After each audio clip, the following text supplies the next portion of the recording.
അപ്പോൾ നമ്മൾ ജനുവരി 12-ാം തീയതി കഴിഞ്ഞിട്ട് പിന്നെ 13 ഇറങ്ങിയില്ല. 13 എൻ്റെ വണ്ടി സർവീസ് കൊടുക്കണമായിരുന്നു, മൂന്നാമത്തെ സർവീസ്. സോ അത് കൊടുത്തതിന് ശേഷം 14, 15 പാർട്ട് ടൈം ആയിട്ട് വൈകുന്നേരങ്ങളിൽ മാത്രമാണ് ഞാൻ ഇറങ്ങിയത്. പിന്നെ 16-ാം തീയതി ഫുൾ ടൈമായിട്ട് ഇറങ്ങി. സോ ഇത് നമുക്ക് 2 ഡേയ്സ് ആയിട്ട് കൂട്ടാം.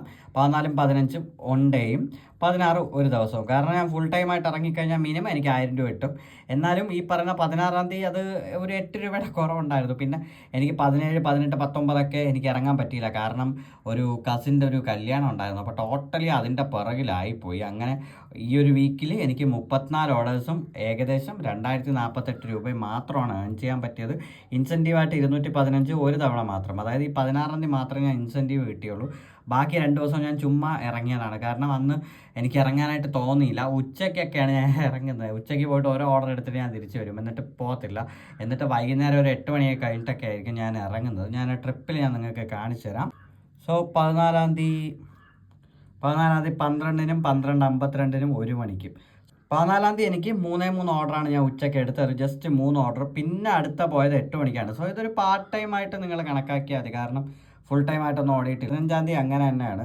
15-ാം തീയതി 12 മണിക്ക് ഇറങ്ങിയിട്ടൊരു 3, 4, 5 ഓർഡർ ഞാൻ എടുത്തു. 5 ഓർഡർ, ഇതെല്ലാം ചെറിയ ഓർഡർ ആയിരുന്നു. അത് കഴിഞ്ഞിട്ട് പിന്നെ വൈകുന്നേരം ഏകദേശം ഒരു 3, 4 ഓർഡറും അത്ര തന്നെയാണ്. സോ എല്ലാം 20 രൂപ ഓർഡർ. പിന്നെ ഭാഗ്യത്തിന് 120 രൂപ. അത് ഈ റാഫി എന്ന് പറയുന്ന ഹോട്ടൽ തന്നെ തേച്ചതാണ്. കാരണം തേച്ചതെന്ന് പറയുമ്പോഴത്തേക്കും ഞാൻ 9 മണിക്ക് അവിടെ പോയി നിന്നതാണ്. അവർ 10 മണി ആവുന്നവരെ എനിക്ക് ഓരോ ഓർഡറും തന്നിട്ടില്ല. അതായത് 10 മണി കസ്റ്റമറെ വിളിക്കുന്നു, കൊടുക്കാം മറ്റേ കസ്റ്റമർ കെയറിൽ നിന്ന് ഹെൽപ്പ് ആൻഡ് സപ്പോർട്ട് വിളിക്കുന്നു, കൊടുക്കാം. അവർ തന്നെ മാനുവലി അങ്ങ് ക്യാൻസൽ ചെയ്തു. ഞാനായിട്ടൊന്നും ചെയ്തിട്ടില്ല. ഞാൻ അവിടെ ചുമ്മാ നിൽക്കുമായിരുന്നു. കാരണം 8:30 KFC നിന്ന് അടിച്ചൊരു ഓർഡറാണ്. അതിന് ശേഷം റാഫിയിൽ 9 മണി തൊട്ട് 10 മണി വരെ അവിടെ തന്നെ നിൽക്കുമായിരുന്നു. അതിനുശേഷം അവിടേക്കും 10 മണിക്ക് വീണ്ടും റാഫിയിൽ നിന്ന് തന്നെ വേറൊരു ഓർഡർ അടിച്ചു. പിന്നെ ഞാൻ ആ ഹോട്ടലുകാർ അപ്പോഴാണ് ഈ ഒരു ഓർഡർ എടുത്ത് വച്ചത്. അതായത് ഈ ഒരു ഓർഡർ ID വന്നിട്ട് 25, 29. ഈ ഒരു ഓർഡർ അവരെടുത്ത് വച്ചപ്പോൾ ഞാൻ പറഞ്ഞു, ചേട്ടാ ഈ ഒരു ഓർഡർ ക്യാൻസലായി. കാരണം നിങ്ങൾ 1 മണിക്കൂർ വെയിറ്റ് ചെയ്യിപ്പിച്ചുകൊണ്ട് കസ്റ്റമറെ വിളിച്ച് ക്യാൻസലാക്കിയെന്ന്. അപ്പോഴാണ് അവരുടെ മുഖം പോണത് ഞാൻ കണ്ടത്. ഒരു വല്ലാത്തൊരു ഇതായിരുന്നു. കാരണം അത്യാവശ്യം നല്ല ക്വാണ്ടിറ്റി ഉള്ള വലിയ ഓർഡർ ആയിരുന്നു. പക്ഷെ അവർ അത്രയ്ക്ക് 1 മണിക്കൂറൊക്കെ ലേറ്റ് ആക്കുമെന്ന് ഞാൻ ഒരിക്കലും വിചാരിച്ചില്ല. ഞാൻ വിചാരിച്ചു 15 മിനിറ്റൊക്കെ ലേറ്റ് ആകും കൂടിപ്പോയി. പക്ഷെ അവർ കറക്റ്റ് 10 മണിയായി അവർ ഈ ഓർഡർ കൊണ്ടുവച്ചപ്പോൾ. ഞാൻ ആ സമയത്ത് എൻ്റെ സെക്കൻഡ് ഓർഡർ എടുത്തുകൊണ്ട് ഞാൻ അവിടെ നിന്ന് പോയി. പിന്നെ നേരെ വീട്ടിൽ കയറി.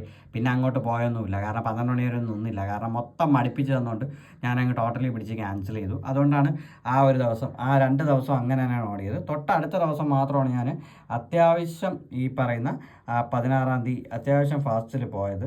അതായത് 16-ാം തീയതി നോക്കുകയാണെന്നുണ്ടെങ്കിൽ ഏകദേശം 12 മണിക്ക് തന്നെയാണ് ഇറങ്ങിയത്.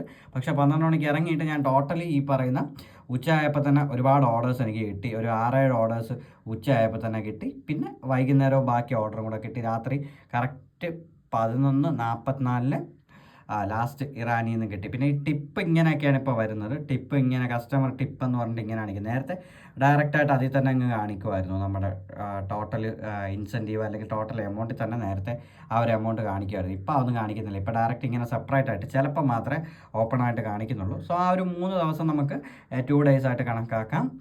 അപ്പോൾ ഈ വീക്കിലി ഒരു വീക്കിൽ ഞാൻ ഏൺ ചെയ്തത് 2000 രൂപയാണ്. പിന്നെ മാരേജും കാര്യങ്ങളൊക്കെ വന്നതുകൊണ്ടാണ് അങ്ങനെ ഒരു ഇതായിട്ടുള്ളത്. 2000 രൂപ മാത്രം ഏൺ ചെയ്തിട്ടുണ്ട്. അപ്പോൾ ഈ വീക്കിൽ ഞാൻ എറൗണ്ട് 4 ദിവസം ഓഫ് എടുത്തു. 4 അല്ല 5 ദിവസം, കറക്റ്റ് നോക്കുകയാണെങ്കിൽ 5 ദിവസം. ആകെ 2 ദിവസം മാത്രമേ ഞാൻ ഇറങ്ങിയിട്ടുള്ളൂ. അപ്പോൾ നമുക്കിനി നെക്സ്റ്റ് വീക്ക് എങ്ങനെയുണ്ടെന്ന് നോക്കാം. നെക്സ്റ്റ് വീക്ക് ഓർഡറൊക്കെ തരുമോ, എനിക്ക് എന്നോലാണ് ഇറങ്ങാൻ പറ്റുന്നതെന്ന് എനിക്ക് അറിയില്ല. കാരണം തിങ്കളാഴ്ച എനിക്ക് പോകാൻ പറ്റത്തില്ല, ചൊവ്വാഴ്ചയും പോകാൻ പറ്റത്തില്ല, ബുധനാഴ്ച മേ ബി എനിക്ക് പോകാൻ ചാൻസ് ഉണ്ട്.